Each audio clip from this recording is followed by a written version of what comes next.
tersusun seperti itu. Oleh sebab itu, ya, di dalam pelajari bacaan atau qiraah itu ada yang diistilahkan mestinya kita mengambil cukup dari satu guru. Karena kita di Indonesia pakai qiraah Imam Hafs, ya. Berarti kita harus mengambil jalurnya Imam Hafs.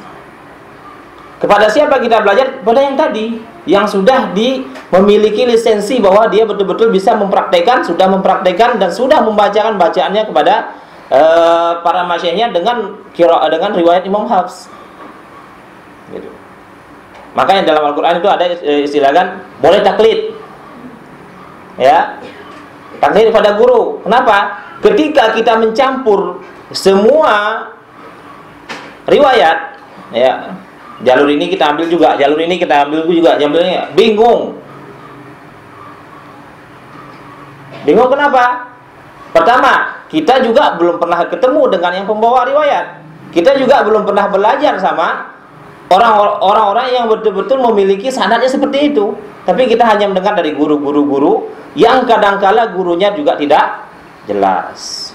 Jadi kepada siapa kita boleh taklidnya? Kepada orang yang sudah jelas bacaannya, kepada orang yang sudah jelas jalurnya. Dalam Al-Quran seperti ini kita mempelajarinya, ya. Selagi itu jelas runutannya, maka kita, ya, mesti belajar dengan satu pola aja. Itu. Kemudian berikutnya, ya, di dalam mempelajari Al-Quran yang paling perlu kita tanamkan yakni keseriusan. Keseriusan di dalam belajar, keseriusan di dalam mempelajari Al-Quran, dan punya azam juga untuk mengembangkan.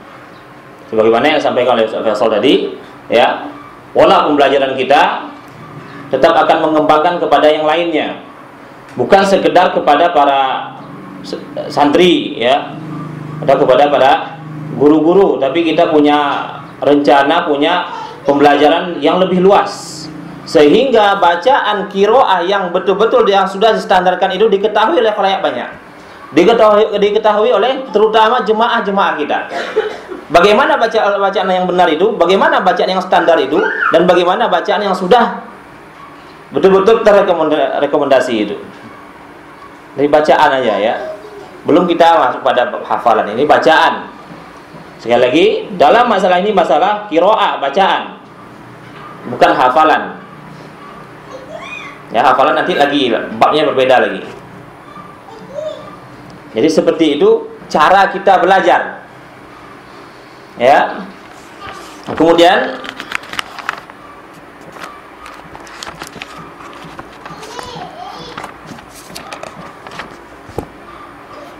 ada bentuk-bentuk yang perlu kita pahami di dalam belajar Al-Quran. Tadi sudah saya sampaikan, ada namakan talaqi, ya, talaqi. Talaqi ini artinya setelah diajarkan, setelah ditalkinkan, setelah dibacakan, kemudian ada kembaliannya, ya, bahwa apa? Mesti membacakan lagi kepada yang mengajarkan. Ini namanya talaqi. Dan musyafahah. Musyafahah itu pembenaran. Kesalahan itu dibenarkan, ya, dibenarkan dari segi bunyinya, dari sisi suaranya, bentuknya. Nah, yang ini yang paling sering lalai dari kita. Kita banyak yang bagus bacaan, yang banyak yang sudah kenal dengan tajwid, ya, yang banyak sudah kenal dengan apa itu qiraah, tetapi sangat jarang dari kita memperhatikan bentuknya. Bagaimana bentuk dhammahnya, bagaimana bentuk kasrohnya, bagaimana bentuk fathahnya, ya, bagaimana ketika dengung itu ditebalkan, bagaimana ketika dengung itu ditipiskan. Ini sangat jarang yang memperhatikan hal-hal seperti ini. Di dalam tahsin, inilah dia yang ditahsin itu, Pak. Bagian-bagian inilah yang ditahsin itu, yang diperbaiki, sehingga betul-betul jadi impian kita bacaan Al-Quran sebagaimana turunnya itu betul-betul terpenuhi. Jadi tidak sekedar tahu mat, tahu dengung, tahu hukum-hukum yang lainnya, tapi lebih daripada itu namanya tahsin. Oleh sebab itu tingkatan yang akan kita tajada, yang akan kita buka sekarang ini tingkatannya memang tingkatan yang mahir. Maksudnya tingkatan mahir yang sudah lancar bacaan, bukan yang belum lancar. Ya, yang sudah lancar, sudah punya basic sehingga pembelajarannya tidak begitu lama. Sebagaimana yang disampaikan Ustaz Edwin, tahsin itu nggak bisa kita buat seperti program yang kebanyakan seperti sekarang. Tahsin yang diprogram oleh Ustaz Murtado tidak seperti itu. Ya, tidak bisa ditargetkan 1 kali, 2 kali, atau 20 kali, nggak bisa. Untuk Al-Fatihah aja kita mempelajari itu, kalau di standarkan itu 16 kali pertemuan Al-Fatihah. Bagaimana kok bisa gitu? Iya, sudah belajar 30 tahun. Ya, bagaimana kok Al-Fatihah bisa 16 kali pertemuan? Nanti belajar baru paham. Oh, begini. Kenapa Al-Fatihah itu mesti 18 kali pertemuan? Gitu. Jadi bagaimana dengan kita yang sekali sebulan? Nah, itu nanti kita paparkan lagi ya. Sekarang kita jelaskan dulu apa itu talaqi dan musyafahah, sudah saya jelaskan. Kemudian ya, untuk kita ketahui juga bahwasanya membaca Al-Qur'an dengan tajwid itu adalah fardu ain. Ketika kita membaca itu wajib dengan tajwid. Wajib dengan tajwid. Kenapa? Ketika kita salah di dalam membaca Al-Qur'an, itu namakan di dalam istilah kira namakan lahan. Kesalahan dalam membaca Al-Qur'an, dan kesalahannya ada terbagi lagi. Ada tajwid, ada yang namakan kesalahan jali, ada yang namakan khafi. Jali artinya kesalahan yang nampak, semua orang bisa tahu itu salah. Ya. Maka ketika ini membaca Al-Quran dengan kesalahan jali dan terus berlangsung, maka kita akan berdosa. Dan berdosa di sini haram dihukumi para ulama qiraah di sini berbeda dengan haramnya di masalah pelanggaran hukum-hukum fikih, berbeda. Enggak sama ya. Ada perbedaan, nanti disamakan itu jauh ya, tidak sama. Jadi tapi tetap para ulama qiraah mengatakan haram di dalam qiraahnya. Apalagi ketika itu sampai merusak makna-maknanya. Ya. Ini. Sementara kesalahan khafi yang kecil-kecil ini kesalahan yang tidak difahami oleh sebagian orang. Sebagian bisa paham, ini salahnya. Ya. Dan ini biasanya tidak merusak maknanya. Tidak merusak maknanya, tetapi merusak kaidah tajwidnya. Kandungan atau kaidah-kaidah tajwid yang ditetapkan oleh ulama qiraah rusak dia, salah dia. Ini kesalahan khafi. Kemudian ada lagi kesalahan yang lebih daripada itu lagi, yang lebih halus lagi. Namakan akhfa. Ya, lebih halus daripada khafi lagi. Mungkin ini suara dengungnya, misalnya seharusnya zila dibaca di ini sudah khafi. Kemudian yang lebih lagi akhfa yang tadi. Seharusnya bentuknya jadi baca bergerak bibirnya tetapi kurang sempurna. Kalau yang nggak bergerak sama sekali, ini khafi namanya. Walaupun sudah berdengung. Ya. Kemudian misalnya baca dengungnya zila. Ah, ini salahnya itu di atas khafi lagi dia. Kalau dimasukkan kepada jali di dalam pelajaran kita termasuk jali. Karena dengungnya masih ditebalkan. Nah, ini yang saya katakan, yang dengungnya tipis ditebalkan. Ini contoh, sekedar contoh ya. Kesalahan-kesalahan itu. Dan ini paling banyak. Tingkatan kita ini yang banyak mungkin kesalahan khafinya sudah sedikit. Kesalahan jalinya sudah sedikit, tapi kesalahan khafinya, nah ini dia yang perlu diperbaiki. Dan ini juga yang dimaksud dengan warattilil Qur'ana tartila. Ya, bacalah Al-Qur'an itu dengan tartil. Apa maksud tartil? Ya. Maksudnya meletakkan hak-haknya, hak hurufnya, hak fasahahnya, hak harokatnya, ini tartil. Ya. Kemudian memberikan mustahaknya. Mustahaknya apa? Sifat-sifat huruf. Jadi huruf punya sifat, punya. Ini udah belajar nanti insyaallah paham ya. Jadi ini yang dimaksudkan dengan tartil. Sementara sebagian kita nggak paham, taunya tartil itu lambat gitu ya. Taunya yang namanya tartil lambat. Sebenarnya yang namanya tartil itu meletakkan semua hukum-hukum tajwid pada tempatnya. Meletakkan waqaf dan ibtidak pada tempatnya. Ini tartil. Jadi sasaran kita ini, sasaran bacaan kita tartil, kemudian ada tambahan tahqiq. Tahqiq itu jelas, suaranya jelas, hurufnya jelas, bentuknya nampak. Ah, ini dia, tahqiq namanya. Tartil, tahqiq. Ini sasaran bacaan yang akan kita capai. Bukan sekedar tartil, ada tambahan dengan tahqiqnya. Oleh sebab itulah Al-Fatihah itu bisa sampai 16 kali. Itu tingkatan yang mana? Tingkatan menengah. Tingkatan di bawah lagi bisa 20 kali. Ya, tingkatan terbata-bata misalnya ya. Apa sebab demikian? Karena Al-Fatihah itu sudah hafal. Sudah hafal sejak kecil. Bahkan sebagian hafal tanpa lihat mushaf. Sehingga kalau diibaratkan orang yang terkilir, ya, itu sudah besar mukain. Kalau kita urut langsung sakit, susah, tapi perlahan-lahan. Makanya sangat lama. Di Al-Fatihah ini lebih lama daripada yang lainnya. Hanya untuk Al-Fatihah. Jadi bagaimana kita bisa faham dengan ini kalau tidak belajar? Kalau tidak punya azam untuk mempelajari bacaan itu seperti apa, ya, tidak akan kita dapatkan. Dan belajar, ya, tidak akan bisa kita laksanakan dengan bersantai-santai. Apalagi ini untuk di sini sekali sebulan ya. Sekali sebulan ini polanya pelajaran untuk sebulan di tempat lain kasihkan 1 kali pertemuan. Jadi betul-betul harus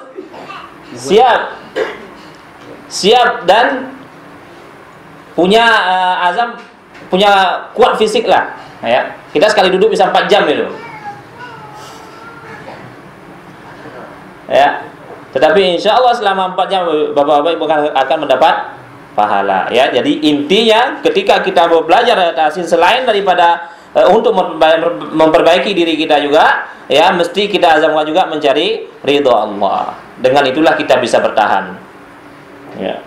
Jadi bukan tahsin itu untuk membanggakan, ya. Kadang-kadang baru tahsin ini sudah sudah dikoleksi ini. Ya. Saya sudah salah tuh, matnya masa panjang kali ini. Belajar baru 1 bulan.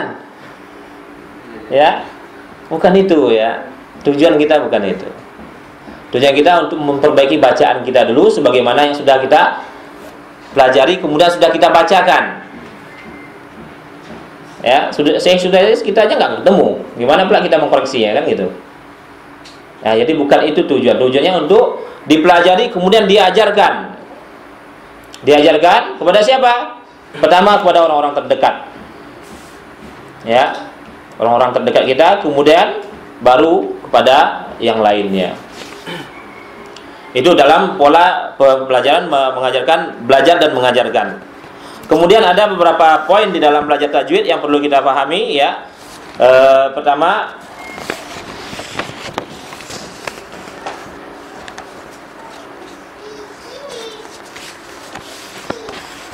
yang harus kita pahami niat, ya. Niat harus punya niat yang kuat dan mencari ridho Allah. Itu yang pertama. Yang kedua, mesti memperhatikan apa-apa yang ditashih atau apa-apa yang diperbaiki oleh pembimbingnya. Ini mesti diperhatikan, ya. Jadi pola tahsin itu ketika guru membaca tidak ada yang menulis. Ketika guru membacakan bacaannya, itu tidak ada yang menulis, tidak ada yang lihat buku, tapi lihat kepada yang mengajarkannya. Karena di sana ada gerak-gerak bibir yang mesti diperhatikan. Nah, ini namanya betul-betul memperhatikan. Karena ketika luput aja kita dari satu bentuk, nanti dalam prakteknya kita akan kesulitan. Kemudian berikutnya bersabar. Bersabar untuk mengikuti program-program tahsin itu. Sabarnya harus tinggi. Ya. Sabar, kemudian menerima apapun arahannya. Ada yang ngeyel, ini nggak mau dapat ya Pak. Ya. Misalnya begini, saya masuk ngeyel, wah ini Ustaz ini salah terus. Ya, tahu salah lagi. Kapan betulnya, gitu kan? Akhirnya malas, saya tidak mau memakai apa yang sudah pelajari. Ini dia tidak akan dapat belajar seperti ini. Jadi mesti punya kelapangan hati, ya, dalam belajar. Siapapun yang mengajarkan, asal dia udah jelas jalurnya udah. Ya. Banyak yang seperti itu. Dalam nanti ketika sudah belajar, dia tidak mempraktekkan kepada hafalannya, tidak mempraktekkan kepada bacaan-bacaannya. Kenapa? Karena ada sedikit kedongkolan di hatinya. Maka ini nggak akan dapat belajar. Saya jamin nggak akan dapat. Kenapa?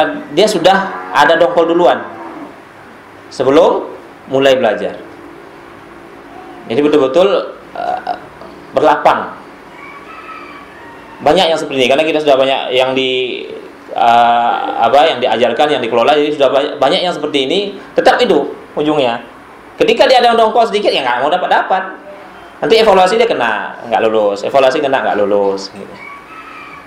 Jadi ada istilah di dalam tahsin itu, ya perlu kita tahu, ada istilah turun kelas. Kalau kelasnya 1 nggak ada turun nih. Tapi kalau dalam kelas yang banyak itu ada turun kelas.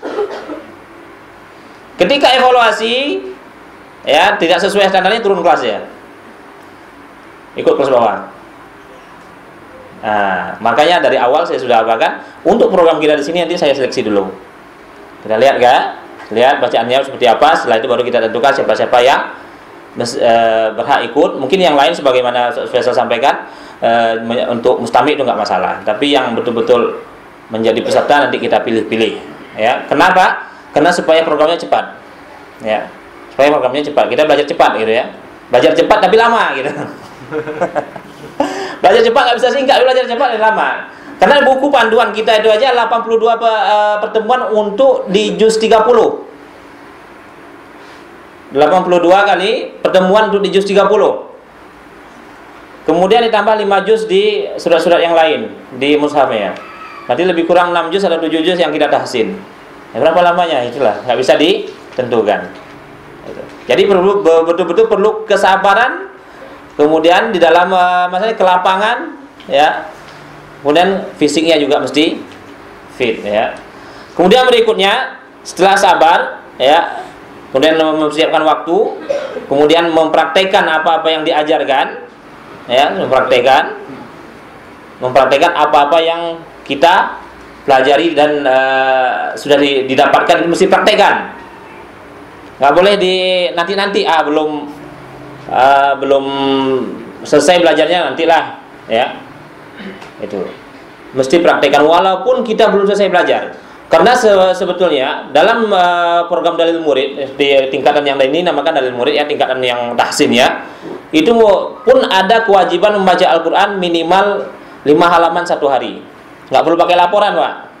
Ya, nggak perlu pakai laporan. Laksanakan masing-masing. Nggak perlu laporan. Nanti ketahuannya gimana? Jarang baca gimana ketahuannya? Nanti di akhir. Nah, ini jarang baca Al-Qur'an nih, gitu kan? Ya. Itu minimal, bahkan disarankan 1 juz 1 hari. Kalau tingkatan tahsin, ya. Berbeda tingkatan pratahsin. Ini yang membaca bin nawar, ya, dengan melihat mushaf, bukan dengan hafalan. Ini mesti kita bedakan, ya. Kapan kita murojaah, kapan kita menambah hafalan, kapan kita mesti membaca dengan melihat. Nah, itu minimal berapa? 5 halaman. Minimal tuh nggak dapat tawar, ditawar nggak bisa tawar lagi 5 halaman itu. Ya, 2 aja lah, berarti punya utang. Ya. Jadi ketika kita belajar tahsin, kita juga harus aktif baca Al-Qur'annya. Karena bibir itu akan sulit bergerak kalau cuma di waktu tahsin aja belajarnya. Di luar tahsin ya tidak dibuka-buka belajarnya, nggak sulit. Akan sulit bergerak bibirnya. Jadi untuk memudahkan kita bergerak bibirnya, itulah dia dengan diiringi dengan perbanyak baca Al-Qur'an. Nah, itu hal-hal yang mesti kita siapkan dalam belajar. Kemudian, ya,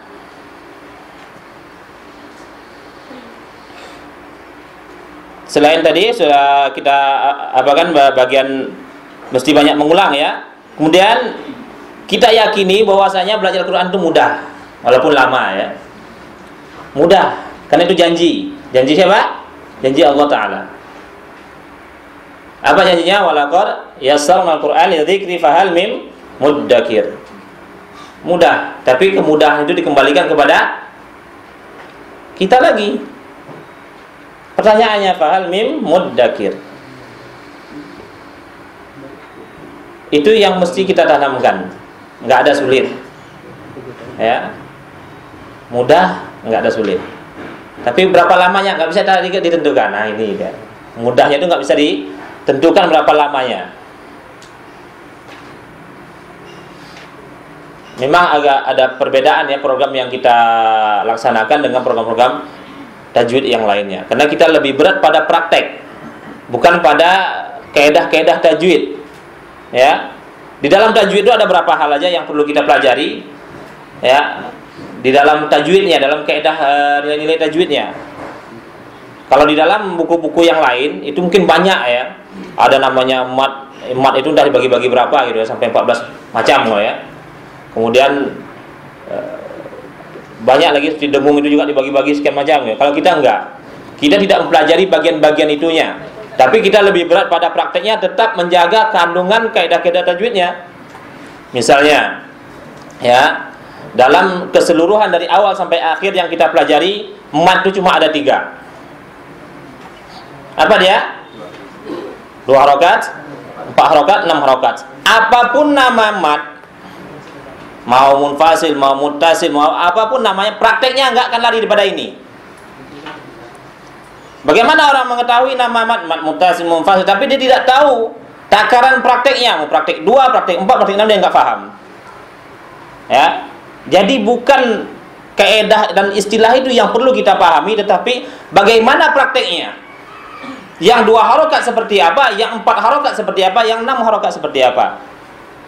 Kemanapun kita lari dengan nama-nama tajwid, istilah-istilah tajwid, nggak akan pernah lari daripada yang ini, yang namanya mat.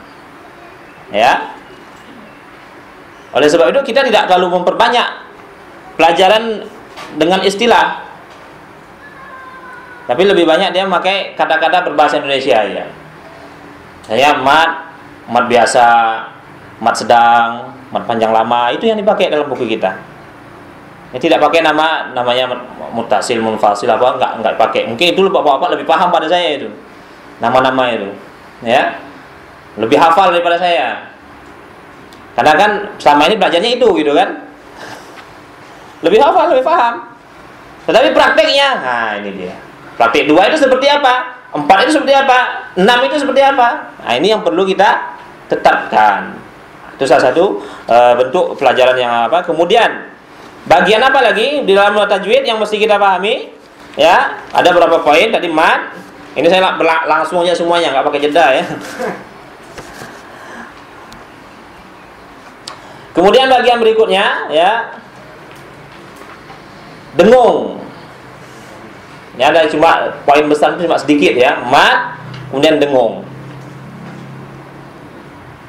Dengung itu satu aja Pak bahas dengung itu. Nanti dengung dibagi lagi yang tipis, tebal, itu aja. Ya, bagaimana dia dibaca tipis dan bagaimana dia baca tebal, inilah yang akan kita pelajari. Dan kapan dia ditebalkan, kapan dia ditipiskan, kapan bibirnya mesti dimonyongkan dan kapan bibirnya mesti ditarik. Ah, ini nanti yang kita pelajari. Ya, jadi dengung itu nggak selamanya mesti suara ang aja. Nanti lebih dalam ketika kita belajar lebih. Wah, kemudian berikutnya apa lagi yang mesti kita pahami dalam tajwid? Kaidah dasarnya qalqalah. Qalqalah atau pantulan. Kalau bahasa Indonesia-nya pantulan. Pembahasannya nggak banyak. Kemudian berikutnya tebal tipis. Nah, ini agak panjang dia pembahasan tebal tipis. Biasanya nanti di pelajaran sudah belajar baru bisa paham mana yang itu yang ditebalkan, mana dia ditipiskan. Untuk hukum satu hukum ro aja itu 22 cara membacanya itu. Satu hukum huruf ro aja itu cara membacanya 22 hukumnya, tajwidnya. Dari sisi kaidahnya. Kapan dia dibaca tebal, kapan dia baca tipis, kapan boleh tebal dan kapan boleh tipis. Nah, ini yang akan kita pelajari berikutnya ya.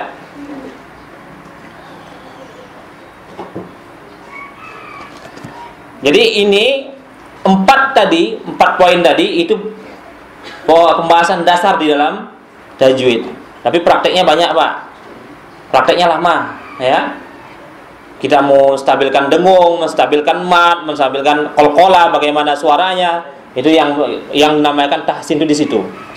Ya, kalau pengenalan kaidah mungkin sudah cukup. Ini udah cukup, kaidahnya udah cukup sebatas itu. Tajwid itu aja yang dibahas. Ya, yang 4 tadi aja. Kemana-mana pun 4 itu. Nanti tambah dengan bacaan-bacaan khusus.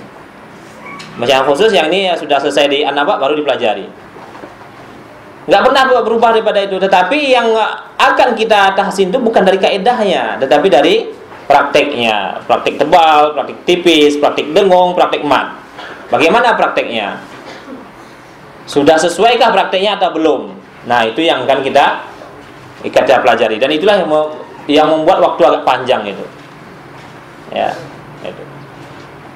Kemudian ya,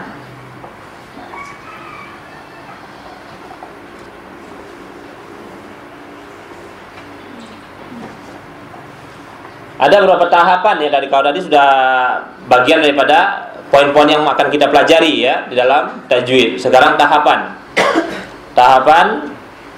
dalam belajar membaca Al-Quran. Dalam belajar Al-Quran ya, ada beberapa tahapan yang mesti kita pahami ya. Sama seperti tadi ya, yang paling dasar pertama ya, belajar bacaan dasar. Bacaan dasar itu maksudnya ya mempelajari huruf, baris, panjang pendek, ini paling dasar ini ya. Ini paling dasar. Mungkin kalau tingkatan bapak-bapak sama ibu-ibu di sini itu sudah lewat itu. Ya, sudah selesai itu pelajaran tahap dasar ini, mempelajari huruf, baris, panjang pendek itu sudah kenal semua. Ada yang nggak kenal dengan baris, nggak mungkin kan. Tadi sudah selesai. Kemudian yang berikutnya belajar tajwid dasar ya. Ketepatan di dalam meletakkan baris, ketelitian di dalam menentukan barisnya itu ya, mesti ada ketelitian. Kemudian ketepatan di dalam meletakkan panjang pendek seperti yang tadi, takarannya ya. Begitu juga dengan dengungnya, itu dengan tebal dan tipisnya. Ini harus mesti tepat. Menempatkannya ini yang agak lama itu. Menempatkan itu ya pada posisinya itu agak lama. Ya, bagaimana barisnya? Misalnya begini. Kita contohkan di surat Al-Fatihah misalnya di ayat akhir ya, di ghairil maghdubi alaihim itu mesti tepat dia ala. Tak boleh alaihim. Mesti sempurna barisnya. Alaihim. Tak boleh alaihim. Him. Ya, ala. Ale. Ini yang akan kita koreksi itu. Kesalahan-kesalahan seperti ini.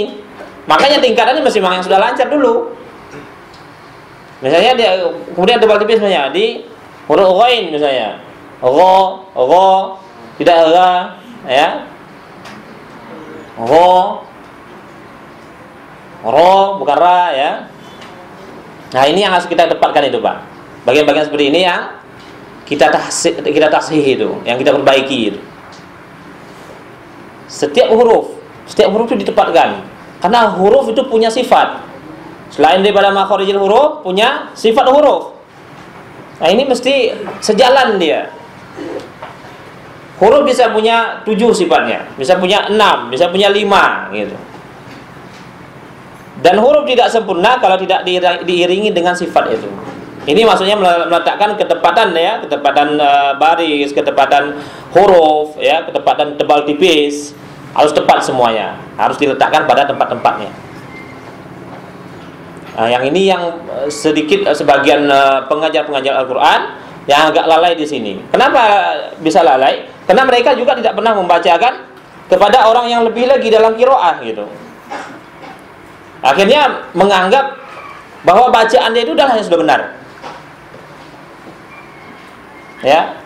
Nah, ini ketika kita menganggap bahwa bacaan kita itu sudah paling benar, sehingga kita di akhirnya malas belajar.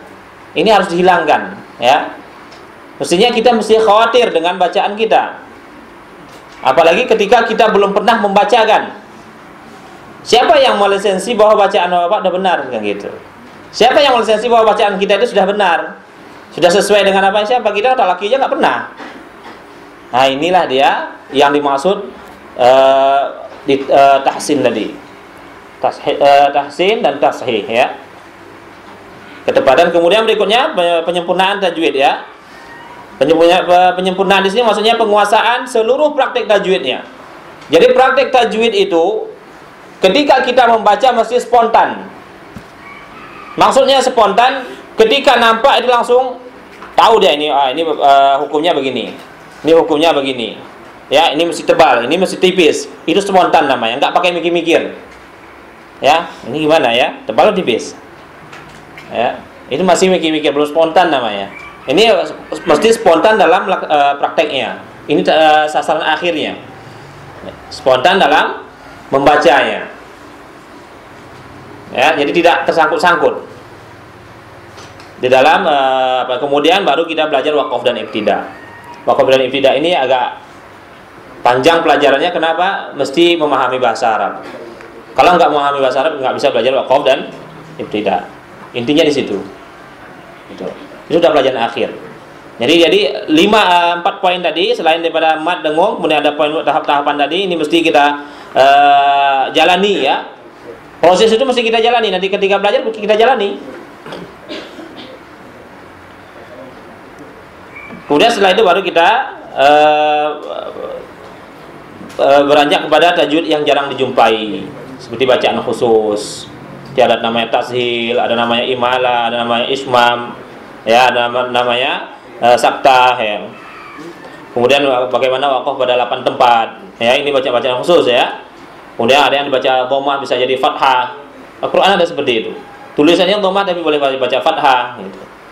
Nah, ini bacaan khusus. Ini juga akan kita pelajari. Poin-poin seperti ini ya, termasuk sebagai huruf-huruf yang dibuang misalnya, sin baca shad. Kemudian huruf yang tidak dibaca. Ini juga akan kita pelajari di dalam tajwid. Jadi tajwid yang kita pelajari tahsin itu menyeluruh bentuk bacaan di Al-Qur'an itu. Memang dia yang di tahsin lebih kurang 6 juz, tapi itu sudah mewakili seluruh bacaan yang ada di Al-Qur'an. Gitu.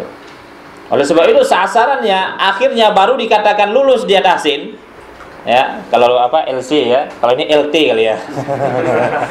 Lulus tahsin ini ya. Apa dia standarnya? Ya, dikatakan lulus. Pertama, membaca 1 halaman ya, tidak ada 1 kali jali. Tidak boleh lebih daripada 1 kali salah jali dalam 1 halaman. Tidak boleh lebih daripada 1 kali tersendat dalam 1 halaman. Ini dia sasarannya. Ya, kemudian bacaan betul-betul tartil dan tahqiq, lambat. 1 halaman minimal 5 menit. Mana? Ibu-ibu udah ketawa itu. Berarti bacanya 2 menit gitu selesai ya. Itu 5 menit bukan banyak-banyak berhenti dengan sesuai tempatnya. Dengan waqaf ibtida'nya. Ini dia sasarannya, Pak. Yang kita pelajari berlama-lama itu untuk membacakan 1 halaman ini ke Ustaz Murtado. Udah sesuai standar itu, ada lulus Ustaz Murtado kayak gitu. Itulah yang kita pelajari berlama-lama itu. Kok sedikit ya? Itu gambaran daripada hasil pelajaran kita. Jadi bukan sertifikasi itu baca seluruhnya, tidak. Itu namanya sanad lagi kan. Kalau sanad mesti hafalan ya. Kalau sanad mesti hafiz duluan. Habis 30 juz baru bisa ngambil sanad ke Ustaz Murtado. Ustaz Murtado dia sudah dapat lisensi untuk memberikan sanad. Jadi nggak usah jauh-jauh ngambil sanad. Ya. Gitu. Tapi dengan catatan hafiz 30 juz dulu. Kemudian lulus tahsin.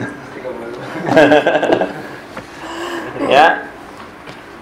Ya, itu poin-poin yang perlu kita perhatikan. Saya sudah global tuh ya. Kalau untuk muqaddimah udah banyak tuh. Ya. Karena tahsin itu nggak banyak muqaddimahnya ibu-ibu. Ya. Dan apa? Mesti kita yang penting itu bersemangat terus untuk tahsin. Sehingga ya sebagian kawan-kawan yang sudah belajar tahsin itu, ini mungkin Pak Edwin bisa jadi apa? Itu ada kerinduan untuk tahsin itu. Ketika dia udah jauh ya, nggak belajar lagi, itu masih punya kerinduan. Boleh tanya ini. Ya, bahkan kata kalau istilah kawan-kawan kita, tahsin itu bisa jadi candu nih. Kenapa? Karena tanpa ada pertemuan tahsin, mereka belajar Al-Qur'annya, baca Al-Qur'annya jadi melemah, gitu kan? Memang tujuan awalnya seperti itu, lama-kelamaan dia terbiasa akan baca Al-Qur'an. Awalnya seperti itu kan, nanti tahsin ya, rajin-rajin baca Qur'an biar nggak banyak salat. Awalnya. Tapi dengan membiasakan, ada pertemuan terus, akhirnya Al-Qur'an itu betul-betul menjadi kegiatan harian. Sehingga 1 juz sehari itu nggak berat. Siapa sudah melaksanakan 1 juz 1 hari ini? 1 juz 1 hari dengan bin-nazar ya, dengan melihat. Kalau hafalan mungkin sering ya.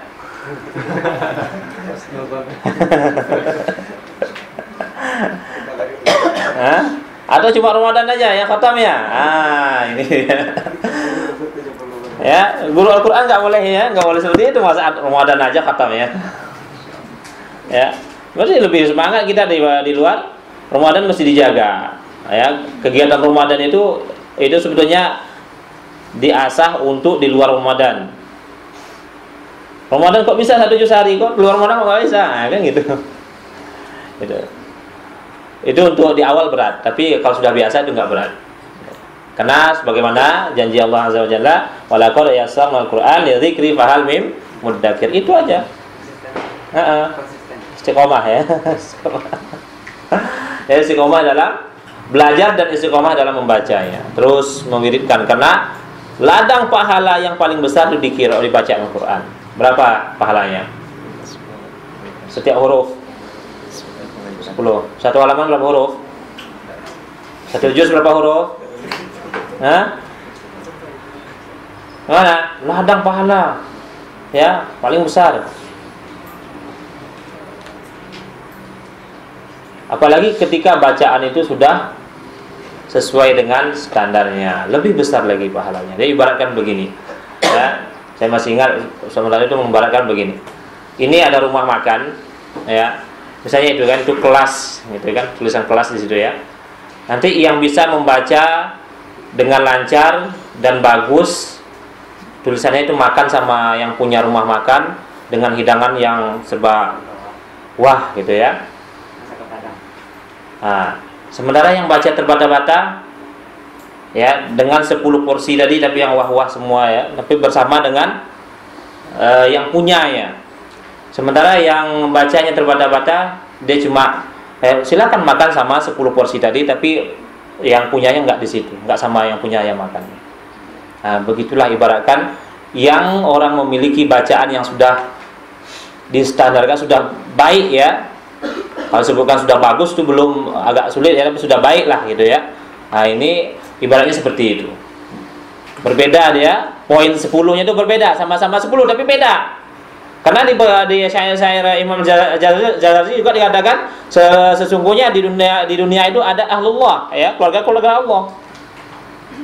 Bagi siapa dia? Bagi orang yang membawa Al-Qur'an di dadanya, kemudian mempraktekannya, kemudian juga memperbaiki bacaan-bacaannya.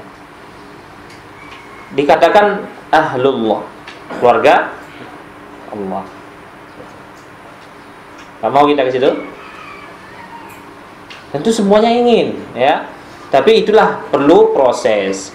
Kemudian bagaimana yang memang sudah berat lidahnya ya, ada juga seperti itu ya. Sebagaimana kita sering dengar hadis yang mengatakan orang yang membaca Al-Qur'an dengan terbata-bata dapat 2 ya. Yang dimaksud di sini adalah orang yang belajar terbata-bata dan dia belajar, dapat 2 pahala dia membacanya dan pahala dia belajarnya. Sementara orang yang terbata-bata yang tidak mau belajar, dia tidak akan dapatkan. Karena dia akan dituntut karena dia tidak mau belajarnya. Ya, sudah terbata-bata tapi nggak mau belajar, dia akan dituntut. Nah, ini maksudnya yang terbata-bata. Nanti di sini saya rasa nggak ada lagi yang terbata-bata saya. Mudah-mudahan ya, insyaallah. Ya, saya itu ya beberapa poin ya sebagai pencerahan. Mungkin lebih panjang lagi, belajar dia lebih panjang lagi, baru banyak tambahan apa ya ketika sudah mulai belajar ya gitu. Kemudian ya, gimana berikutnya? Tanya jawab, apa? Ya. Ya. Hah?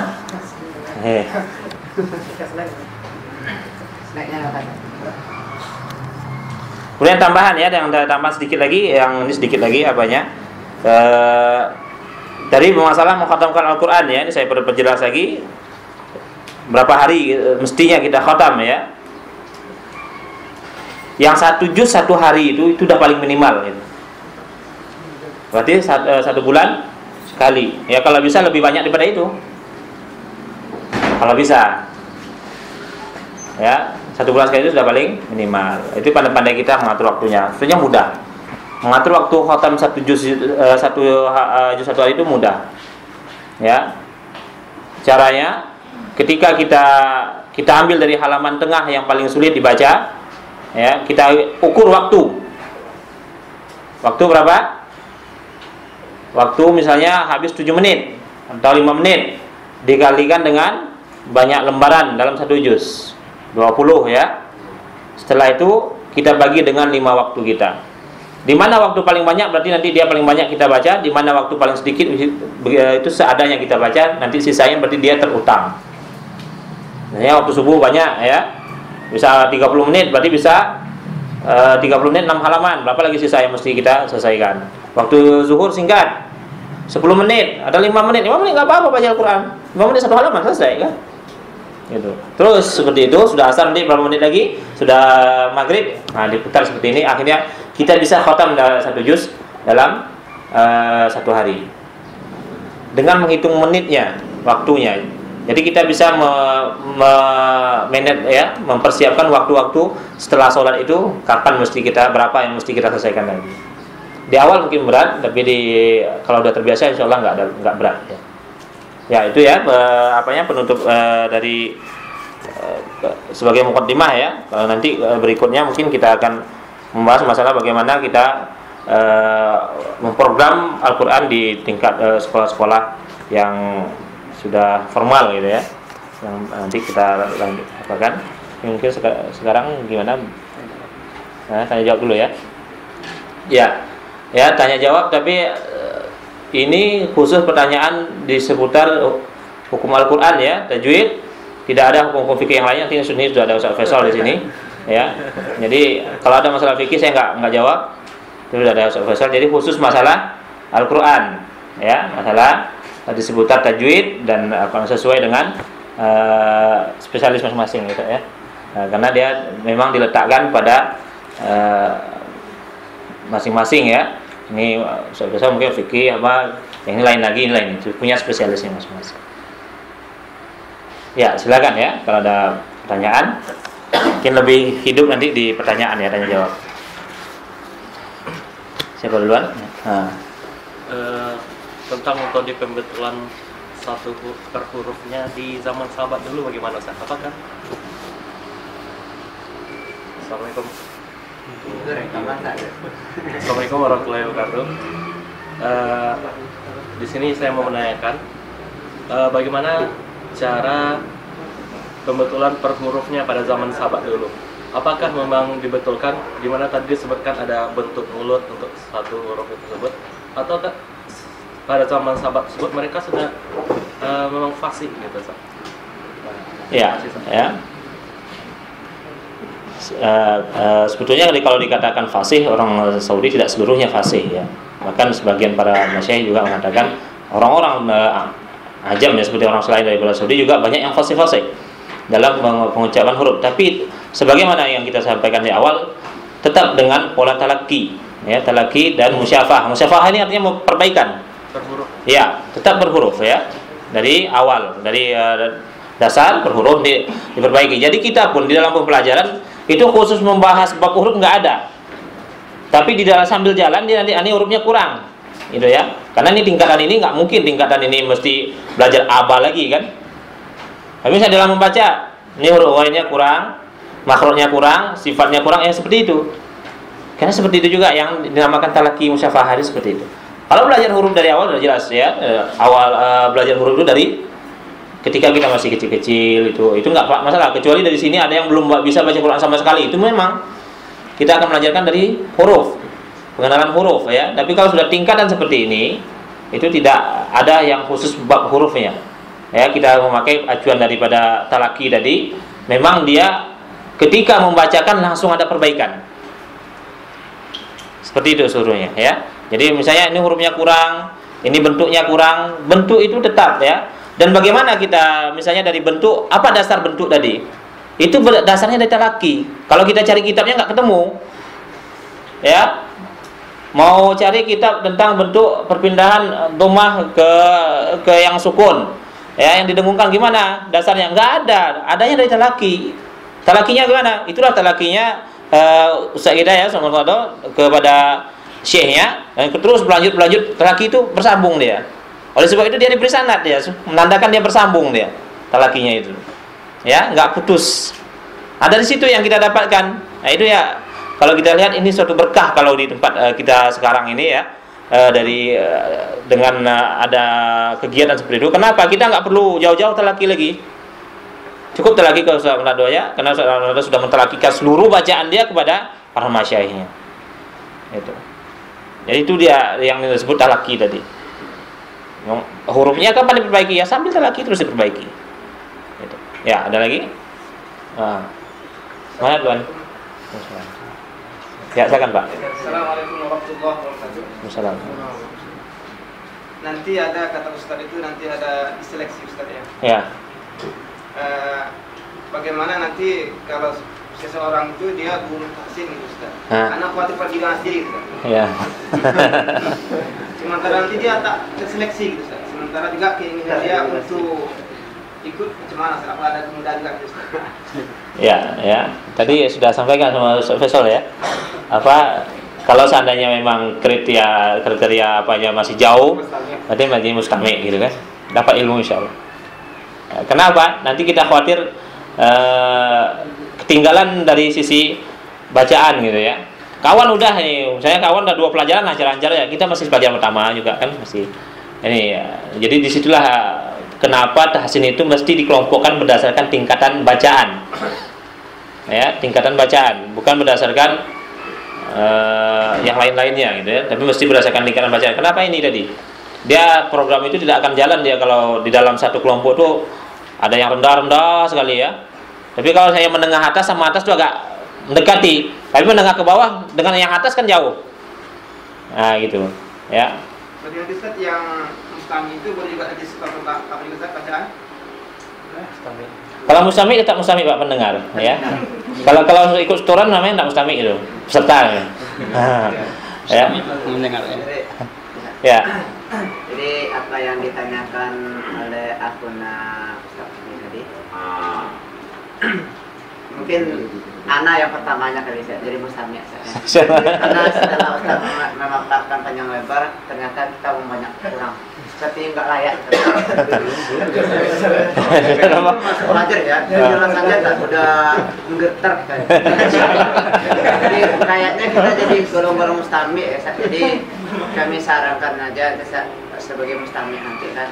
Jadi memang ada orang yang Ustaz fokuskan 2 atau 3 orang. Jadi kami mungkin belajar selama Ustaz sebelum Ustaz datang kami dah belajar lagi sama dia. Ya, insyaallah. Jadi begini ya. Ini kan saya kalau dapat info yang saya dapat tadi tidak banyak ya pesertanya, kan gitu ya. Guru tahsin berapa? Ustaz 20 sampai. Iya, 20. Sampai 20. Guru tahsin dia 16 orang. Iya, 16. Cuma kami mungkin mustami yang banyak. Ya, dia begini. Ya, standar itu bukan kita mengambil standar lancar semua kan gitu. Mesti pahami. Misalnya standar yang di sini standarnya standar B, berarti ya standar B semua yang kita terima. Kan gitu. Standar A-nya belum ada gitu kan. Berarti standar B semua masuk ke B semua gitu. Tetap belajar kan gitu. Kemudian seandainya ada yang A beberapa orang, kemudian nanti tahunya yang lain ada yang C. Ya. Nanti saya pikirkan yang C, mungkin saya kasih waktu juga entah berapa jam gitu kan. Sisa ada waktu-waktu mungkin kalau waktu 2 hari itu cukup. Banyak kalau cuma yang dikelola itu 10 atau 20 orang. Itu cukup banyak ya, bisa-bisa karena dia pola belajar kita begini ya, saya paparkan dulu. Misalnya kita pertemuan jam 9 ya. Jam 9 sampai jam 12 3 jam itu. Di istirahat, sambung lagi sampai sore. Ya, sudah selesai itu nanti malam kita fokuskan untuk bisa jadi sudah asar atau malam itu khusus setoran yang dipelajari pagi. Kemudian besoknya saya akan memberikan tugas, ya, materi-materi yang akan dibacakan pertemuan akan datang. Jadi saya bacakan dulu, saya jelaskan dulu satu hari di hari Ahadnya. Setelah itu nanti bulan pertemuan besok ini sudah mesti distorkan. Mereka sudah mesti praktek-praktek dulu, ya, sehingga tidak banyak nanti distorkan. Terus seperti itu. Jadi ada tugas yang akan saya berikan. Saya bisa jadi 2 pelajaran, 3 pelajaran untuk pertemuan akan datang. Karena dengan cara seperti ini baru bisa jalan dia. Gitu. Ini jangan khawatir, insya Allah kalau nggak banyak itu bisa dicarikan solusinya. Ya, ya, silakan. Pertanyaan saya yang pertama, apa pandangan Ustaz tentang langgam Jawa itu? Dan apakah tilawah-tilawah yang diajarkan sekarang ini kedudukannya sama dengan langgam Jawa itu? Ya, ya. Memang perlu kita perhatikan, Rasulullah pernah bersabda, ya, janganlah kalian itu di dalam membaca Al-Quran meniru-niru suara tasannu, ya. Meniru suara siapa? Suara para artis, suara lagu-lagu yang tidak sesuai, ya. Jadi seperti yang tadi langgam tadi, yang meniru lagu kan, sudah jelas sudah terlarang dia berdasarkan hadis tadi. Tidak boleh. Bagaimana dengan tilawah-tilawah yang lain yang berkembang di negara kita, ya? Selagi tilawah itu tidak menyalahi kaidah dan kandungan tajwid, ini enggak masalah. Tetapi enggak akan bisa. Tilawah itu tidak menyalahi tajwid, enggak akan bisa. Oleh sebab itu enggak ada tilawah itu yang diberikan sanad, enggak ada. Ya, sanad tilawah enggak ada. Tilawah yang Dayun enggak kasih sanad, enggak ada. Ya, kalau dia membacakan pada masyayikh itu enggak akan diterima. Ya, gimana tajwid? Kalau mesti misalnya yang mestinya tidak mat dimatkan, gitu kan? Mestinya 4 baca sampai 8, nggak ada. Jadi ini kalau di seandainya bisa menstandarkan dengan tajwid yang sudah ditetapkan para ulama, nggak ada masalah. Mau lagunya seperti itu, gitu ya. Tapi bukan yang Jawa tadi, ya, yang tilawahnya kebanyakan. Tapi rata-rata itu nggak akan ada. Oleh sebab itu, yang paling sulit belajar tilawah itu siapa? Belajar qiraah itu adalah para qori. Ya, afwan ya kalau ada para qori di sini. Qori ada qari'ah, ya. Itu paling sulit. Apa? Dia menstabilkan mad 2 harakat kan sulit. Tidak enak rasanya kalau 2 harakat itu enggak berlebih. Itu patokan mereka. Ya. Sementara kita melarang melebihkan mad 2 harakat. Karena apa? Mad 2 harakat adalah mad yang paling dijaga oleh para ulama.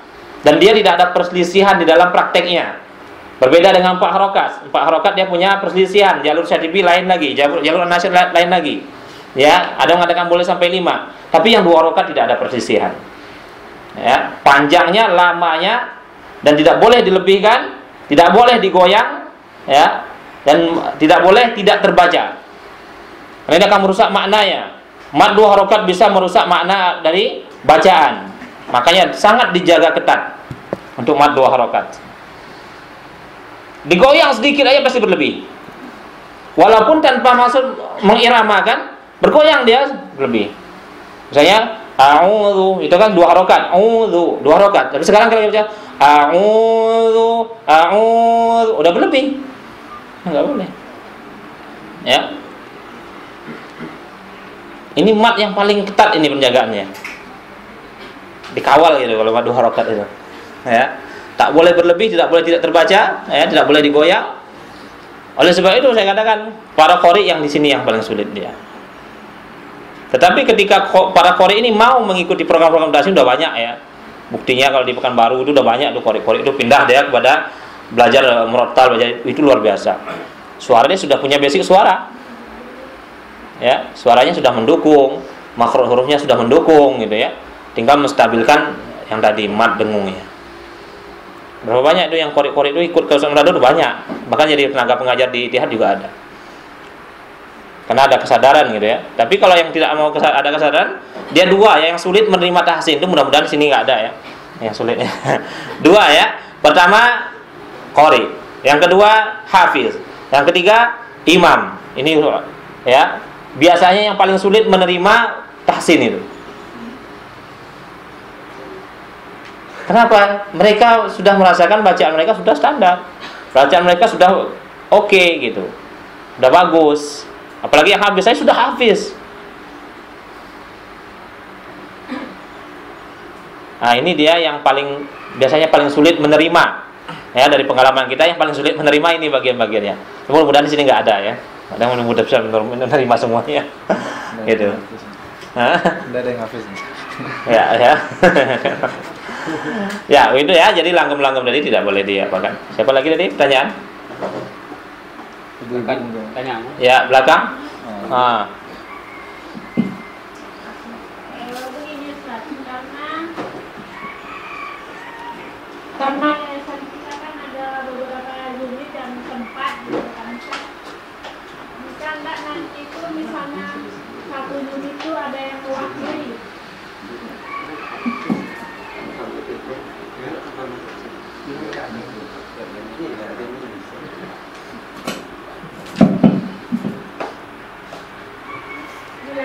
Ya, ulangi coba. Jadi yayasan kita kan ada beberapa unit gitu. Nah, Bagaimana nanti kalau misalnya setiap unit itu ada yang mewakilinya gitu Ustaz.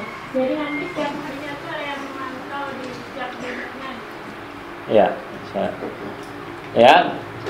Jadi tadi saya sudah sampaikan ya, tadi seperti belangko yang ini kan. Jadi terus yang mana dari SD, mana dari TK, mana dari SMP. Dan ini pun disesuaikan dengan tingkatan bacaannya, Bu, ya. Karena dari unit PAUD, tak tahunya dia tinggi semua A semua kan. Kalah dari tingkat SD-nya. Tingkat SD-nya nggak bisa punya kesempatan gitu kan. Ya, kita sesuaikan dengan tingkatannya. Insya Allah kedepannya semuanya bisa belajar. Hanya nunggu proses ya. Gitu.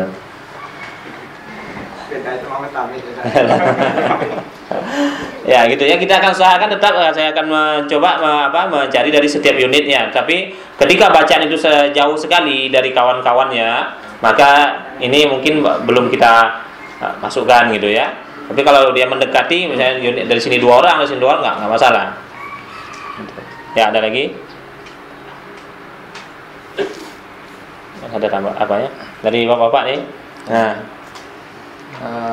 ini waktu pengalaman di lapangan. Biasanya kita ngajarkan anak-anak kecil. Nah, dia tidak lolos di satu huruf. Kan kita mulai dari abata. Dia misalnya tidak lolos di huruf istilah ain misalnya. Apakah kita teruskan sambil menekankan huruf yang nggak lolos atau tetap di situ sampai dia fasih dulu? Ya, kalau untuk huruf itu ada toleransi ya. Kalau untuk huruf, jadi setiap dia membaca mesti diingatkan hurufnya. Tapi masalah toleransi di sini dalam artian ya tidak terlalu parah misalnya di huruf-huruf yang berdekatan ya, biasanya yang berdekatan yang bermasalah. Ini bisa kita toleransi dan itu pun mesti punya target juga kapan dia mesti menguasainya. Ya. Kemudian untuk tingkatan kepada anak-anak itu yang paling perlu mempraktekannya dengan suruh meniru. Ya. Bagaimana kita mengulangi huruf, bentuknya, ini dia anak-anak cenderung lebih cepat dari situ, ya. Gitu. Ya, silakan.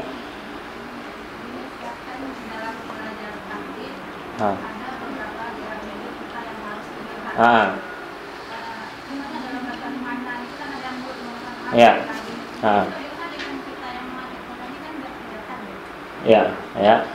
Sebetulnya bukan dari satu ismam aja yang mesti nampak ya. Itu dari seluruh bacaan. Ini yang saya tadi belum selesai diskusinya sama Ustaz Faisal ini. Gimana ya? Karena seperti saya contohkan ya. Kita misalnya membaca dengung dhammah setelahnya ada nun yang saya dari pertama contohkan misalnya nun sukun.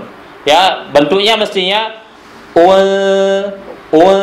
kamu nampak dia bentuknya dari u ke nun, unzi. Jadi bukan Bagaimana kita mau tahu bentuk ini sudah betul atau tidaknya kalau nggak nampak? Ya. Kemudian dari Al-Fatihah misalnya di mustaqim, yang boleh dhammah cuma di mu-nya, di sin tidak boleh. Bagaimana? Bisa nampak gitu ya. Jadi ini adalah satu kendala yang kita hadapi untuk mengajarkan ibu-ibu ya, terutama yang pakai cadar. Di sini kendalanya. Dan ini baru dibolehkan kalau seandainya dia dalam keadaan darurat. Ya, darurat maksudnya memang tidak ada lagi yang di sini yang mengajarkannya, bisa mengajarkannya, maka di sini ya dikembalikan kepada mahram-mahramnya, dibolehkan atau tidak itu urusannya panjang gitu ya. Nah, itu mesti minta izin dulu. Saya gitu. Kemudian kalau seandainya ada seorang itu menganggap cadar itu tidak wajib, di sini lagi kita letakkan hukumnya, banyak lagi hukumnya. Kalau dia menganggap wajib, berarti dia tidak boleh membukanya. Kalau dia menganggap dia itu sunat, berarti masih ada celah di situ. Nah, di sini. Jadi masih ada kajian-kajian berikutnya itu, ya Ustaz ya. Itu yang belum selesai saya bicarakan. Tadi mungkin bisa dari Ustaz Faisal langsung apa ya? Iya. Yes.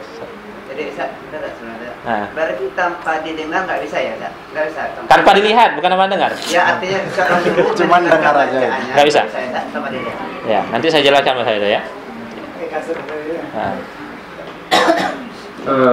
Baik, mengenai tadi itu untuk guru yang pakai cadar ini, jadi kan saya mengatakan bahwa bacaan tahsin itu harus nampak mulutnya.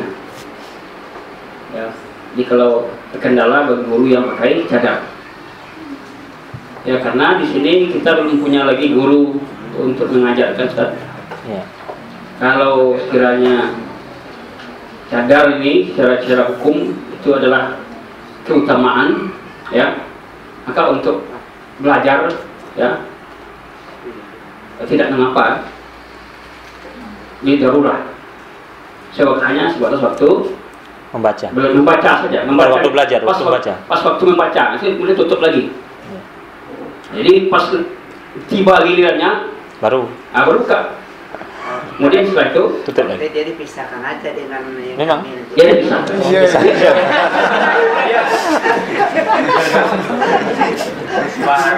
Kemudian sekiranya nanti dari guru itu ada yang mungkin tinggi prestasinya dalam masalah makhraj ini, nanti bisa mengajarkan ke depan. Ya. Nah, mungkin kalau kita lihat dari segi hukum itu daruratnya seperti itu. Ya. Kalau cadar yang kita yakini ini adalah fadilah, hanya keutamaan, maka boleh meninggalkan untuk keutamaan itu satu hal yang wajib, yaitu menuntut ilmu. Ya. Dan ini darurat tuqaddar biqadriha. Jadi darurat itu ditakdirkan sesuai dengan ketentuan saja, hanya sebatas untuk dia tugas untuk melepaskan. Nah, berarti silakan ditutup lagi cadarnya. Dibuka ya. Pakai lagi cadarnya. Oke, ya, saya tambahkan memang di Perawang juga saya punya halakoh ibu-ibu ya. Cuma pola belajarnya seperti yang tadi, ya. Dan ibu-ibu di sini saya tanya dulu, siap nggak untuk mengajarkan? Nah, gitu. Kalau nggak siap saya nggak mau. Tapi kalau siap mau mengajarkan, termasuk mengajarkan kepada ibu-ibu yang lain, oke. Ya. Tapi kalau nggak siap, saya nggak biasa mengajar ibu-ibu, itu nggak bisa kita masukkan. Nah, jadi ada beberapa persyaratan kalau untuk ibu-ibu saya memang agak itu ada beberapa persyaratan karena memang pola belajarnya seperti itu. Ketika membaca ya, saya ulangi, ketika membaca bukan sepanjang pertemuan harus dibuka, tidak ya. Tapi ketika membaca, karena kita sini perlu melihat sudah betul tidak bentuknya, gitu. Karena banyak sekali ya, dari bentuk itu paling banyak pelajarannya. Itulah yang tahsin itu. Oleh sebab itu sebagai yang sampaikan tadi, kita belajar sama kaset, oke, bisa meniru suara, bisa meniru panjang pendeknya, bisa meniru dengungnya. Tapi siapa yang mensahkan, mengatakan bacaan Anda seperti dia? Kaset. Nah, tidak ada yang ngoreksinya bahwa itu betul, suaranya oke. Misalnya saya praktekkan seperti tadi, misalnya mustaqim, nggak ada bedanya suaranya. Ya. Ini perbedaannya mana? Mus dengan mus. Suaranya nggak ada beda. Nah, seperti ini ya. Jadi bahkan di dalam belajar qiraah atau tajwid itu belajar melalui kaset atau hanya didengarkan itu tidak sah. Bacaannya belum dikatakan sah karena dia belum membacakan kepada orang tersebut. Baru sah ketika dia sudah membacakan dan sudah ada taksihnya, sudah ada perbaikannya, itu baru dikatakan sah.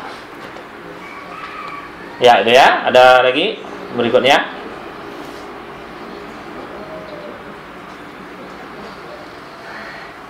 Ustaz apa dia?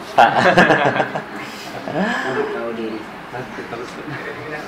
Jadi Ustaz juga tentang tadi ada beberapa dasar tentang benar tentang sholat.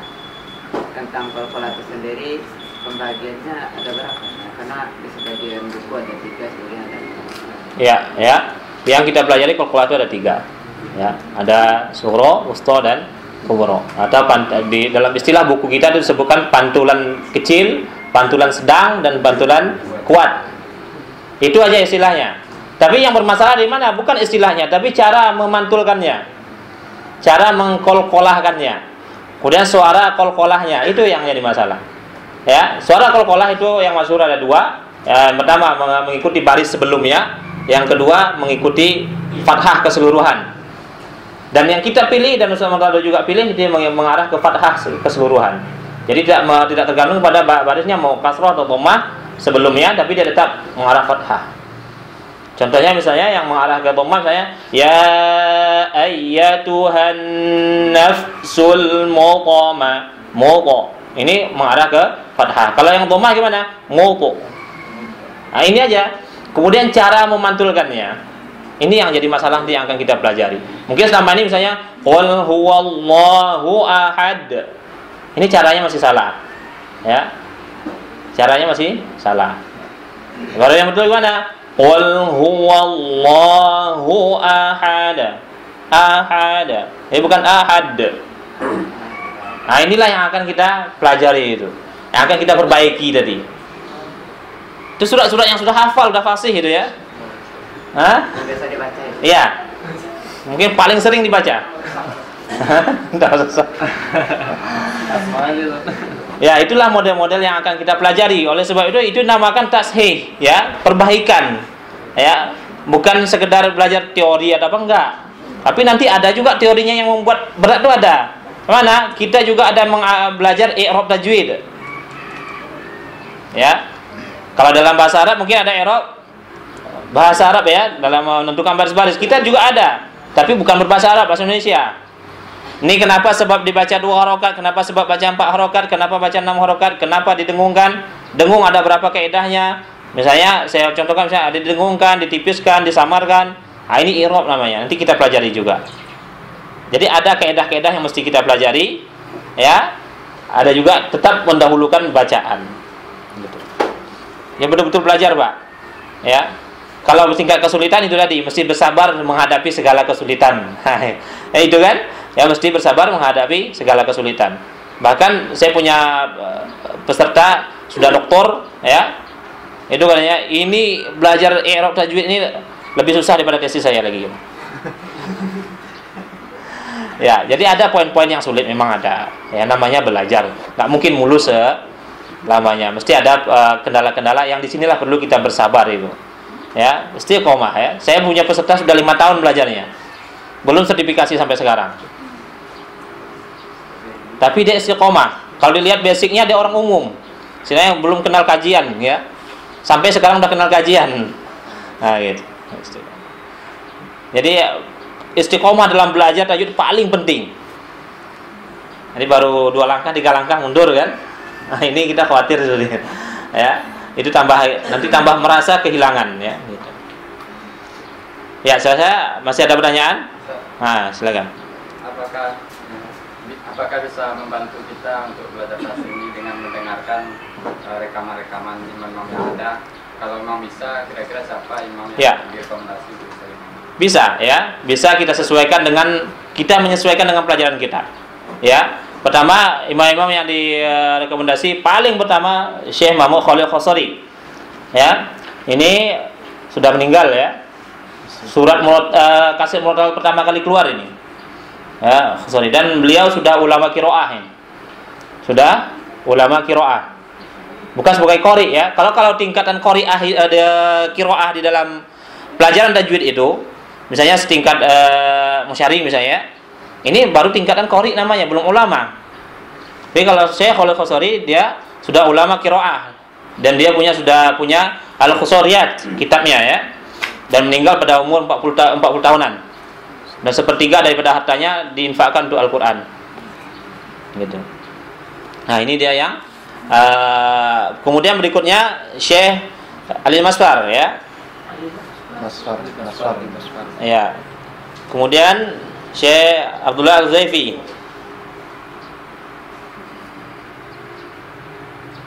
Ya, Syekh Abdullah Al-Zaifi ini guru Manado ya. Dia 1 semester mengambil sama Syekh Al-Zaifi. Kemudian Syekh Muhammad Ayyub. Ini baru yang bisa kita abakan. Kalau yang lain itu belum ada rekomendasinya dari Sunnah. Nah, saya Sidik Munsawi 1. Ya, Sidik Al-Minsawi. Muratal yang diikuti anak-anak itu kan. Tapi dia ada yang apanya tuh, yang menjamaknya. Jadi semua ini kita usahakan kasetnya cari yang bukan dalam waktu sholat. Susah cari kasetnya itu. Yang menjamak, maksudnya ketika dia membacakan itu memang untuk rekaman, ya, dikelilingi oleh para pemasyaikh gitu ya. Ini kalau sekarang mungkin agak sulit carinya, gitu. Yang kaset yang ini yang direkomendasi untuk dengarkan, ya. Kalau musyari, saya sampaikan musyari Rasyid itu masih 1 kelas sama Manado itu. Mendingan cari kaset Manado lagi, ya. Kemudian duluan dia dapat sanad daripada musyari. Cuma keindahan suara ya membuatnya. Jadi kalau ini masih 1 kelas sama itu, ngapain sudah kita cari dia kasih Ustaz Murtado juga yang sedang sholat sudah ada, mungkin sedang sholat tapi ya. Ya itu dia. Kalau mau lihat bagaimana wakaf dan ibtida'nya lama bacaan itu Syekh Khalil Khosari. Ini bacaannya memang luar biasa. Makanya kata Ustaz Murtado, ini kata Ustaz Murtado ya, kita nggak pernah orang yang bisa meniru Khalil Khosari. Wakaf ibtida'nya, cara bacaannya itu langsung kalau di Madinah langsung dapat nilai 100 itu. Makanya sampai sekarang belum ada. Karena ketenangan bacaannya. Boleh kita dengarkan kalau kaset Syekh Khalil ini memang tenang ya. Kemudian nafasnya panjang sehingga wakaf-wakafnya itu tepat semuanya. Yang ini yang belum ada yang nirunya. Ya, berhenti di wakaf-wakaf sesuai di mushaf itu belum ada. Gitu. Ya, masih ada pertanyaan?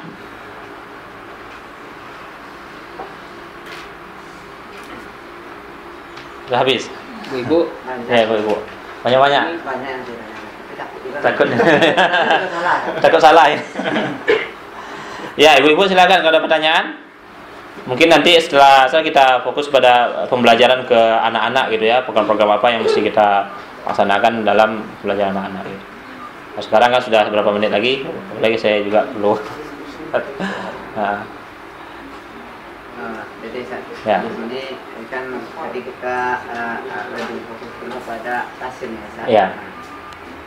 Tentu karena yang di sini kan guru ya, Sa. Sama mereka yang guru-guru tahfiz, Sa. Dalam menyimak hafalan setoran anak-anak ini, Sa. Boleh enggak bermudah-mudah dalam artinya emaknya kurang dijaga saja atau gunanya tidak itu boleh enggak seperti itu? Ya. Kalau kita biarkan anak-anak kita salah ya, biarkan salah namanya itu kan. Jadi kan tidak ada nahi mungkarnya, nggak ada gitu kan. Ya, kita biarkan salah ya, selama-lamanya akan salah. Kapan benarnya? Makanya memang menerima hafalan itu sebelum dihafal mesti ditashih duluan. Berbeda, bukan sudah hafal baru ditashih ya. Kalau sudah hafal ditashih itu nggak akan hafal dia. Rusak lagi hafalannya. Tapi mesti dibenarkan dulu bacaannya baru disuruh menghafal. Datang sini baca ini seperti ini, nggak boleh dirubah gitu bacaannya. Nah, hafal nanti setorkan lagi gitu. Kalau hafalan duluan ya, setelah itu baru ditashih, makanya nggak mau benar-benar bacaannya. Karena boleh tes ya, anak-anak ketika sudah hafal 1 surat, kita koreksi dengungnya, suruh ulang lagi, kacau. Mana tadi katanya. Makanya program yang paling bagus itu dia kebacaan dulu. Saya punya membina SMP juga. Itu sebelum menghafal anak-anak kita itu membacakan nama kita. Ya kan, ini matnya, berarti ini dengungnya suaranya begini, itu baru suruh ini, nanti baru setorkan. Gitu. Dengan polanya tasih duluan. Jadi anak-anak tidak dibiarkan menghafal sendirian, ya. Kecuali memang yang bacaannya sudah bagus, yang nggak banyak kesalahannya, ya.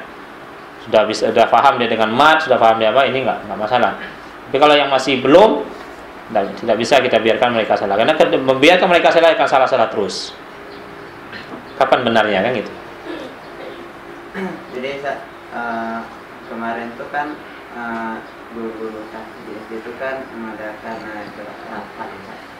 Jadi dalam pembicaraannya program untuk sekolah harapan itu di tahun pertama anak SD itu kita lebih fokuskan kepada tahsinnya, bisa baca Qurannya bisa. Nah, kan tapi ada yang berpendapat masa setahun tak tahsin saja, kapan dia ngapalnya katanya kan. Sementara kita yang sedikit berpengalaman tetapi kenyataannya kita terima di lapangnya sana. Ya. Ada yang anak kelas 6 hafal tersisa atau 5 hafalnya nggak bisa sampai. Permasalahannya adalah pada bacanya tadi nggak lancar.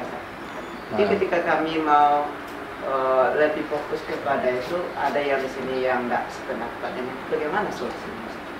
Apakah memang terlalu lama 1 tahun untuk tahsin? Ya, jadi ini udah masuk pembahasan untuk sore nanti nih. Ya, kan udah masuk pembahasan untuk sore nanti. Ya. Jadi begini ya, di dalam kita koordinasi ya, untuk Al-Quran tingkatan sekolah yang formal, sekolah formal namanya, itu di sana mesti ada kesepakatan dan mesti ada orang yang ditunjuk sebagai koordinator Al-Qurannya. Ya, jadi yang ini yang nanti akan memanage terus melaksanakan program-programnya mesti sesuai dengan yang diarahkan yang satu, sehingga dia sejalan semuanya, ya. Dan ketika kita memasang target hafalan duluan, ini udah jelas bacaan akan rusak. Tetapi ketika kita memasang target bacaan duluan, hafalan insya Allah akan terjaga. Saya contohkan, ya, target 3 juz SD. Ya, ini yang saya alami di beberapa sekolah itu ya, sama-sama 3 juz. Satu sekolah dia meletakkan program Al-Qur'annya 3 tahun, tahsinnya kelas 1 sampai kelas 3. Setelah itu baru mulai menghafal, masuk program tahfiznya. Dan akhirnya di kelas 6 3 juz juga dapat sama dia. Karena dia sudah lancar bacaan dan sudah mengkhatamkan Al-Qur'annya. Jadi dia punya program. Anak-anak setahun digilirkan membaca Al-Quran sampai khatam dengan tajwid yang sudah diarahkan ya, sudah diajarkan. Setelah itu baru dia menghafal. Dengan bacaan yang sudah baik, dia mudah menghafalnya, sehingga sama 3 juz akhirnya. Kemudian yang sekolah yang satu, target dari awal langsung menghafal. Ujungnya sama 3 juz, tapi bacaan jauh berbeda.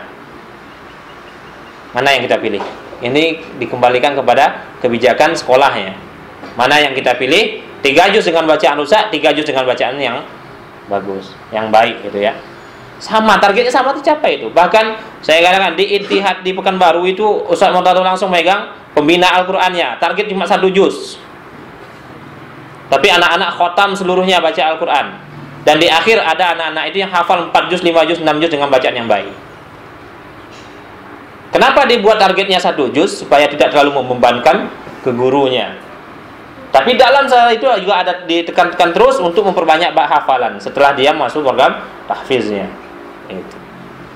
Jadi hafalan itu bisa kita genjot, bisa kita ketika bacaan sudah mendukung. Makanya sekarang di Pekanbaru sudah mulai itu sekolah-sekolah membuat program 1 sampai kelas 3 seperti Imam Syafi'i, 1 sampai kelas 3 itu tidak ada menghafal. Membaca, pelajaran perbaikan bacaan. 3 tahun. Setahun itu masih singkat itu. Enggak lama. Nah. Mungkin sebagai tambahan kan, di antara kendala kami kan Ustaz kan tadi kan 1 tahunnya belum lama gitu kan. Ya. Sementara yang kami lakukan setahun saja itu Ustaz. Kami ketika ada wali murid bertanya kan, anak saya sudah hafal sekian-sekian, ketika kami katakan tahun kelas 1 ini konsentrasinya tahsin Bu gitu kan. Nah, mereka mendesak Ustaz. Jadi begini, ya. itu dibuatkan MOU atau semacam suratnya kepada yayasan dan ditangani yayasan bahwa sekolah kita program ini. Dari awal sudah diajukan akad itu kepada orang tua. Ini program kita ibu-ibu. Kalau ibu-ibu sedia silakan. Kalau enggak ya boleh buat. Jadi sekolah memang di dalam hal ini sekolah tidak mencari santri banyak. Ya enggak berat juga nih yayasannya. Ya, yayasan ini berat ini ya, karena dia mesti membuatkan surat. Bahwa ini sudah disetujui yayasan program ini. Ya, ketika awal masuk langsung diajukan. Misalnya kita program tahsin 2 tahun ini, Bu. 2 tahun dia mereka tidak menghafal. Jadi ketika ada yang seperti tadi, nah ini suratnya Bu sudah Bu tanda tangani. Di Ittihad seperti itu dia. Pada perbaikan di Ittihad itu 7 tahun, 6 tahun, 7 tahun. Baru bisa berjalan semua programnya. Memang dari awal punya kendala seperti itu. Wali murid yang tidak mau apa. Jadi sudah dimusyawarahkan sama yayasan sudah menyetujui, disurati wali murid, udah jalan. Gitu. Jadi memang itu tergantung akad di awal ya. Mesti kita jelaskan. Sebagian mereka menganggap kalau anaknya sudah seperti apa membaca aja, mereka nggak perlu di tajwidnya, yang penting sudah berjalannya, mereka menganggap sudah bagus itu katanya, menghafal gitu. Ya itulah yang mesti difahamkan. Itu gunanya kita nanti tahsin itu mesti menyebar supaya wali muridnya juga paham. Terutama ke wali-wali murid sudah punya lapangan gitu kita kan, sudah punya siapa-siapa yang mesti paham dengan bacaan. Gitu.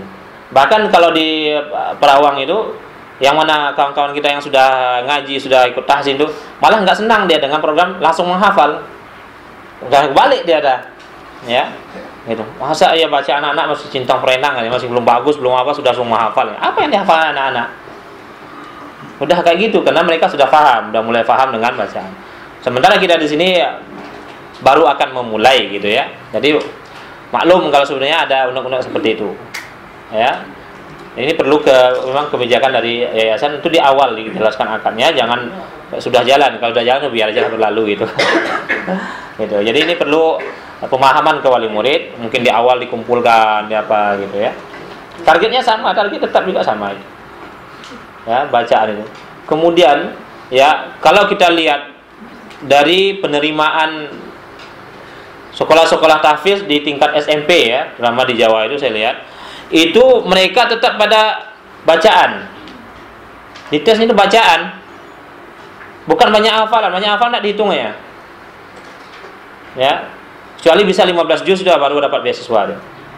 15 juz teruji. Udah bisa dapat beasiswa. Dari awal sudah bacaan dan di sana pun mereka masuk program tahsin lagi. Ya seakan-akan pembinaan kita kalau tanpa bacaan yang tidak dengan bacaan itu seperti sia-sia. Karena di sana nanti diulang lagi. Nah, gitu. Jadi hal-hal seperti ini mungkin dijelaskan kepada wali santri gitu ya. Ini memang tugasnya dari perlu ada kerjasama antara yayasan, sekolah dan wali santrinya. Gitu. Ya. Ada lagi? Kemarin tuh waktu merumuskan untuk dikatakan anak itu bisa membaca Al-Quran dengan baik. Kita tuh maunya karena di sini kan nggak ada program tahsin yang seperti itu, sehingga anak bisa menghafal Quran dengan bacanya. Jadi kemarin tuh kita bikin anak tuh dikatakan bisa baca Quran, yang mana saja yang dibuka Quran bisa dia baca, kan seperti itu. Karena kita kan tidak ada program itu ya, baca tahsin sampai selesai gitu.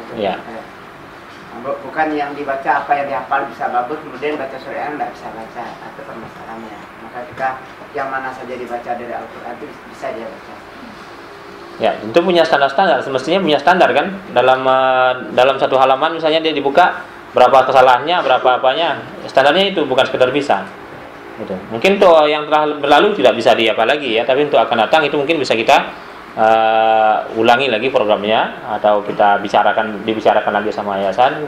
Dengan sejalan waktu mudah-mudahan dengan jalannya program ini nanti lebih paham ya, lebih paham bagaimana pelaksanaan terhadap pelaksanaan program Al-Qur'an itu pada anak-anak. Ya, itu ya. Masih ada belakang? Silakan Bu.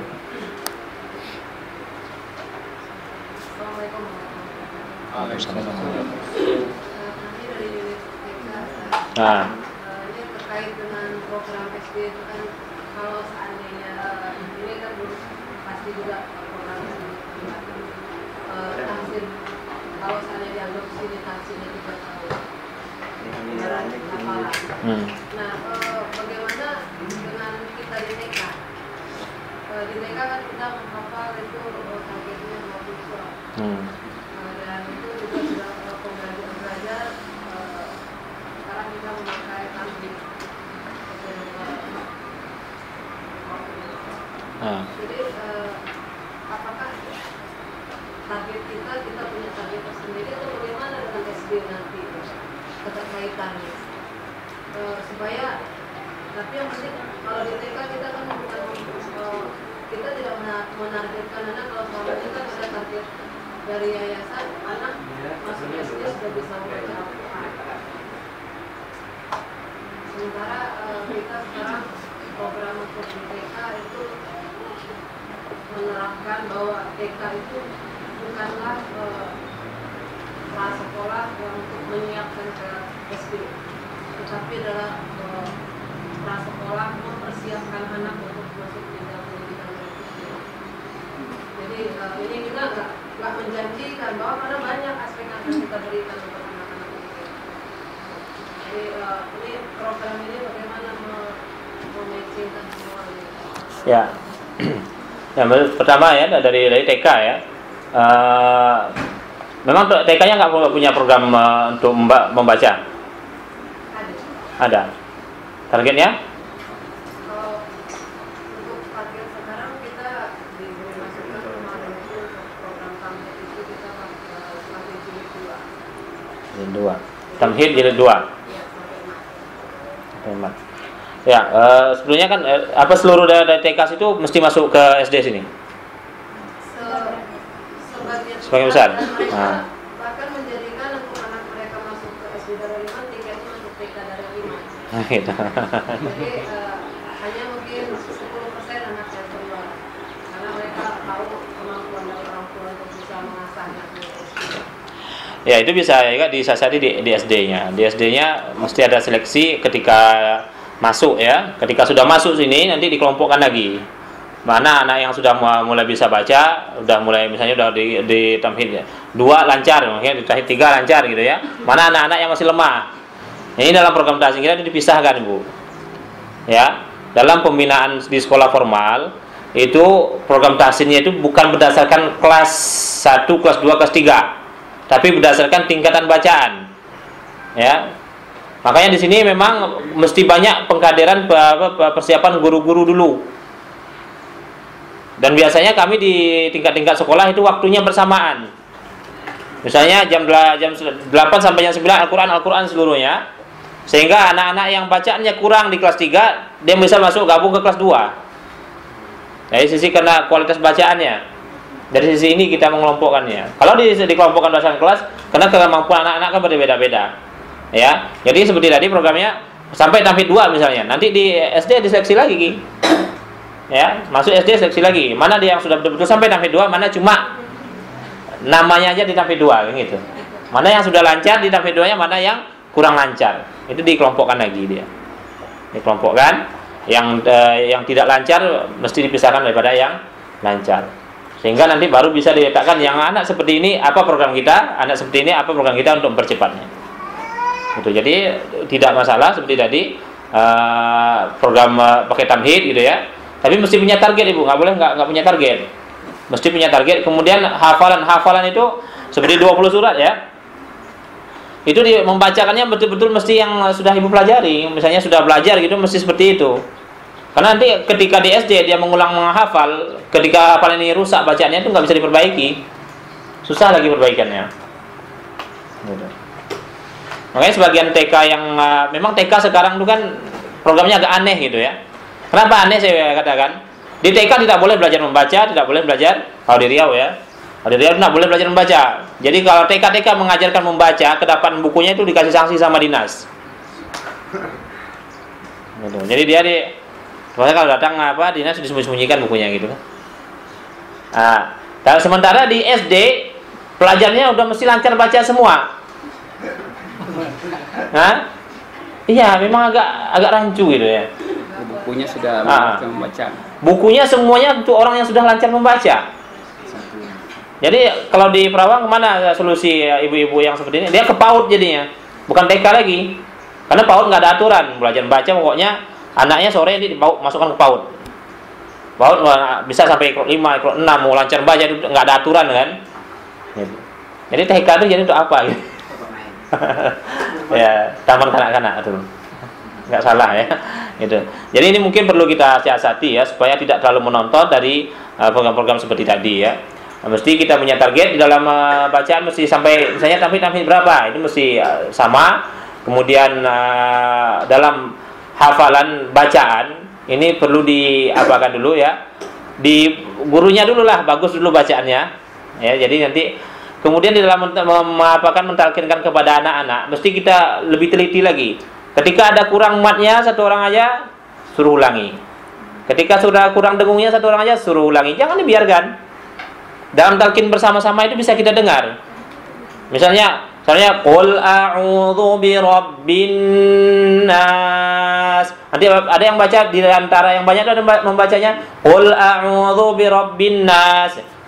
Ulang, biar sama, ulang begitu.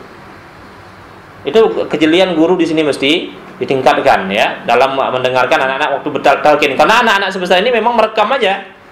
Belum bisa yang lain. Jangan dibiarkan salah.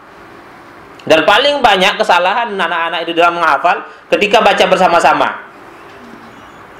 Ya, saya pernah mendengar dia talqin surat Al-Buruj misalnya ya.